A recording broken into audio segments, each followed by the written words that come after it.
République démocratique du Congo est entrée dans la phase décisive des préparatifs des 9e Jeux de la francophonie.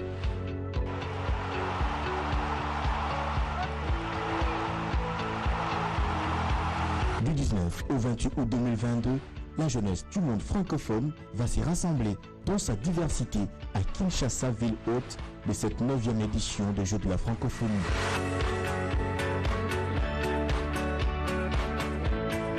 Malgré le retard accumulé et les contextes sanitaires difficiles liés à la pandémie du coronavirus, le président de la République, Félix-Antoine Tshisekedi, qui est déterminé à faire de ces Jeux une réussite, a marqué d'un saut le vendredi 9 avril 2021 dans l'enceinte de l'emblématique Stade Tata Raphaël.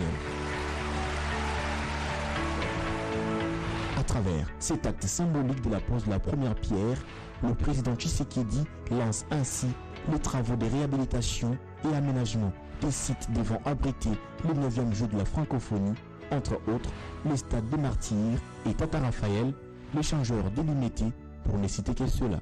Sur les sites du mythique Stade Tata Raphaël, où Mohamed Ali est entré dans l'histoire de la boxe, abattant George Foreman, sera construit les villages des Jeux, lieu d'hébergement d'athlètes et artistes ainsi que les différentes délégations.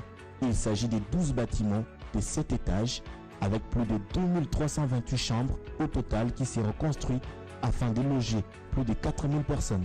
Chaque rez-de-chaussée sera aménagé pour les personnes à mobilité réduite, un restaurant avec une capacité de service pouvant aller jusqu'à 20 000 repas par jour, 2 bâtiments de 1500 m² pour les répétitions, un bâtiment pour la danse des créations, hip-hop, jonglerie et chansons, un autre pour le basketball, le judo et la lutte libre.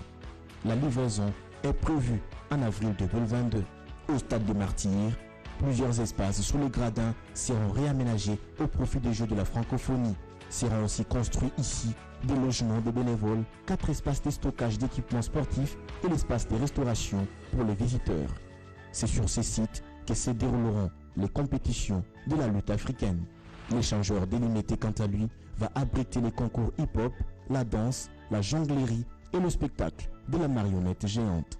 Pour le ministre des Sports, toutes ces infrastructures reviendront au pays au bénéfice du sport et la culture de notre pays qui a longtemps fait face à une insuffisance des infrastructures sportives.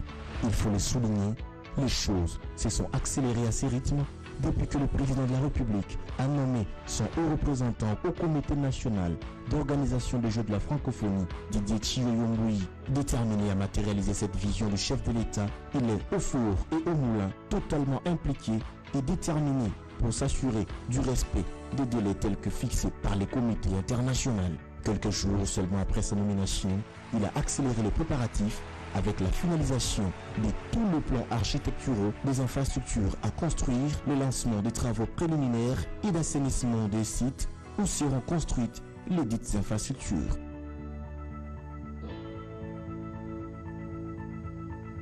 Didier Tshilombo croit fermement en la réussite de ces grands rendez-vous de la jeunesse francophone sur le sol congolais. Nous, les peuples congolais, nous sommes prêts à relever ce défi et on va y réussir ensemble. La République démocratique du Congo, plus grand pays francophone, s'apprête désormais à accueillir du 19 au 28 août 2022 la 9e édition des Jeux de la francophonie sur le sol de sa capitale Kinshasa, plus grande ville francophone.